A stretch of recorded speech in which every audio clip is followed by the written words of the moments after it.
Are you excited to see Venom, aka Eddie Brock, in the MCU? Well, don't be, because he's not coming to the MCU. Sony has allegedly said no, they're blocked from using Eddie Brock. They're allowed to use other versions of Venom, but Sony wants Venom for themselves for their animated films, so Sony has to substitute Scorpion.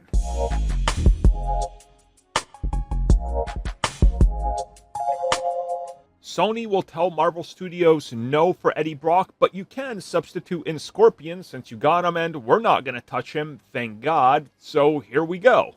So Venom is clearly a moneymaker, even though the third film in the series, Venom The Last Dance, ended up making far less than the second one and far less than the first one, almost half as much as the first one, he's still a viable character.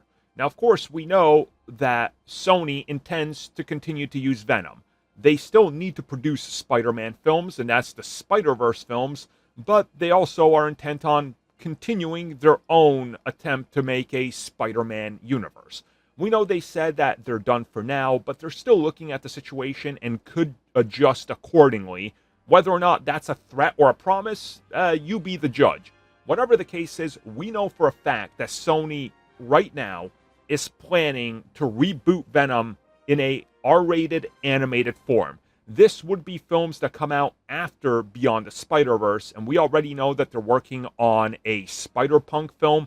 We know at least 2 other spin-offs are in development for that universe, and per reports, this would be sort of the same style, right? It's animated, they're looking to spawn their own universe, but they want to focus on Venom.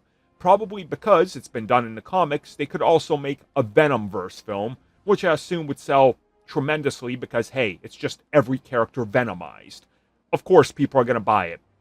It just sells. Terrible Pop Funkos of Venomized characters came out. Everybody bought them up. I mean, Venom sells. You know, that is a fact. So, with that out of the way, we are going to jump into the second part of this video, where we got to talk about Sony's potential plans to reboot the live-action Venom. So why would Sony do this? Money, and hang on to the rights and make a statement. So let's be clear about this. Sony, the only reason they made any Spider-Man films, including the entire reboot of The Amazing Spider-Man, is because they are on a time clock that's quickly ticking down to them losing the license for Spider-Man and all his characters. So they need to put out live-action films of their own. Now, whether or not the contract was somehow fixed to favor them not having to do this and just let Marvel Studios produce the films with them, we don't know. Nobody knows. But if it's still the old contract, Sony's going to need to put out live-action films, which means by the end of this decade, they got to be in production of another film. As a matter of fact, by 2028, they have to be in production and released by 2030. And if you guys remember, right after Venom The Last Dance, Sony said they were done. But then they said that they were done for now, and that their live-action offerings were going to be put on hold so they can focus on the next entry for Spider-Man. But they did not outright cancel all plans, and they even teased we could see more live-action Venom. Now again, whether or not this is them talking about Venom in more Spider-Man films, which would make sense, and I've talked about how they're looking to potentially use Matt Gargan's Scorpion's version, you know, that could work.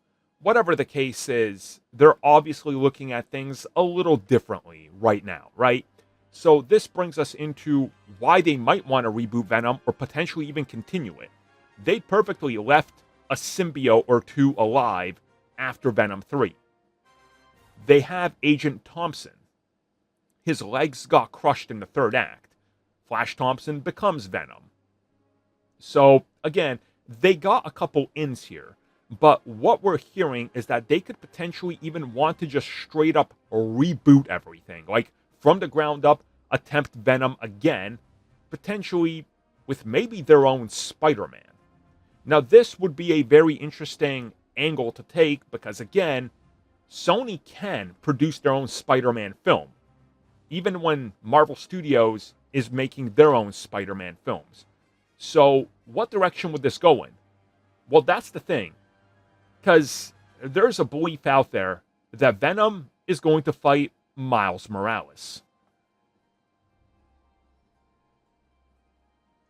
So, per reports and what Sony stated, they are going to be making a Miles Morales live action Spider Man film. Marvel Studios has also said that Sony has told them you cannot use Miles Morales. Not yet.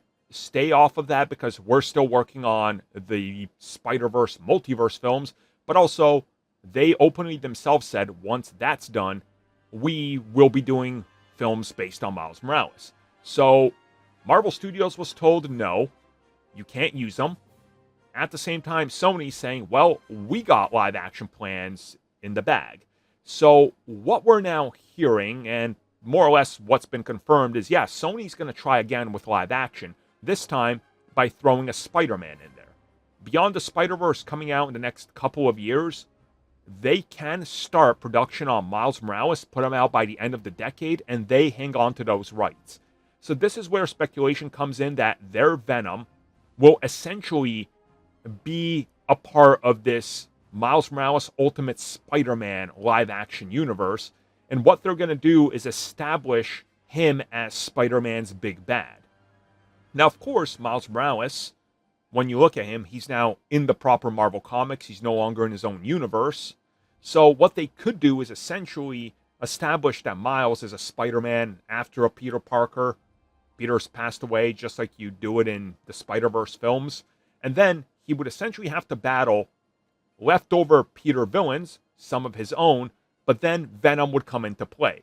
Now, whether or not they're going to establish it's Tom Hardy's Venom, or do they bring back Tom Hardy and let him do his thing, who really knows? But what this all boils down to is a long-winded way to get to there will be no Eddie Brock in the MCU going forward. That seems to be the sticking point here because of what's going on with Sony's big, ambitious plans. And their idea is apparently to allow time for Marvel to build out what they're doing, for Sony to structure what they're doing with animation and live action with Miles Morales.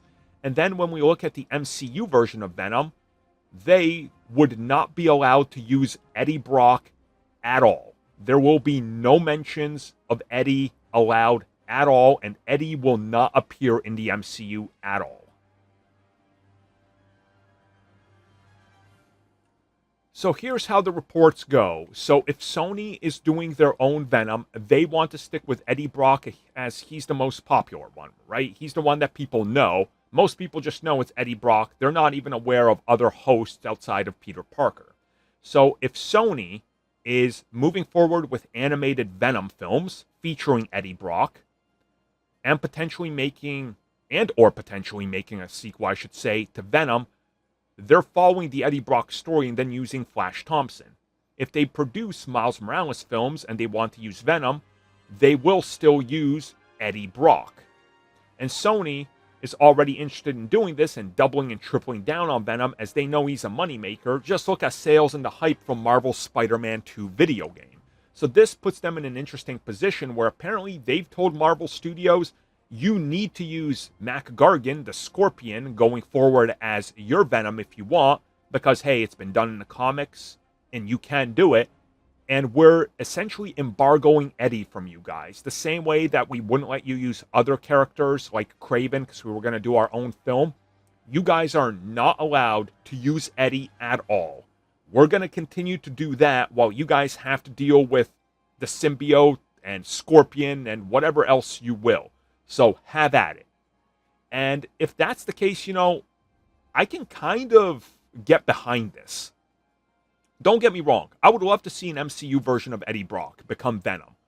But Tom Hardy is not it.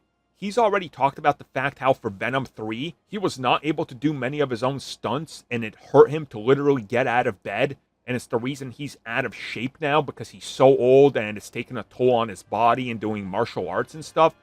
So bringing in Tom Hardy is not the way to go. Hence why Sony wants to move in another direction if they continue in live action. And Marvel Studios is going to have to do a completely different thing as well. So if they do Scorpion, you got a brand new in and a completely different version of Venom than what Sony's doing on their own. You split the difference, the fans will understand it. Spider-Man Brand New Day can lay down a foundation for Mac becoming Scorpion Venom. Sony can do their own thing. Nobody is rehashing anything. Everybody's got a fresh new take on it, whether it's the animated films or Miles Morales Spider-Man fighting Venom or Scorpion Venom. And suddenly you can have 3 projects out there with Venom. None of them are interfering with each other. And as a matter of fact, each one stands on its own as a unique approach to the character and what you're doing. And then also, let's not kid ourselves, the Sony synergy with the video games, because obviously they're going to do more with Venom and the symbiotes, with the Insomniac games. And you place the next game 2.5, 3 years from now, when all this lines itself up perfectly. I mean, it's all right there. You can see that synergy that Sony wants for maximum bankability, which is what they need, since the games division is the thing that carries them, along with animated films and their TV offerings. So it's an interesting future for Venom, and no Eddie Brock in the MCU, to me, honestly, is a blessing, because now they have to think outside the box and give us something original. Thank you for checking out that video, and thank you for your continued support. Feel free to like, share, subscribe, do whatever you will, and if you're so inclined and would like some additional content from us, which includes unfiltered content and bonus discussions, we do offer exclusively in our member section. We hope to see you there. So thank you for watching, and have a good one.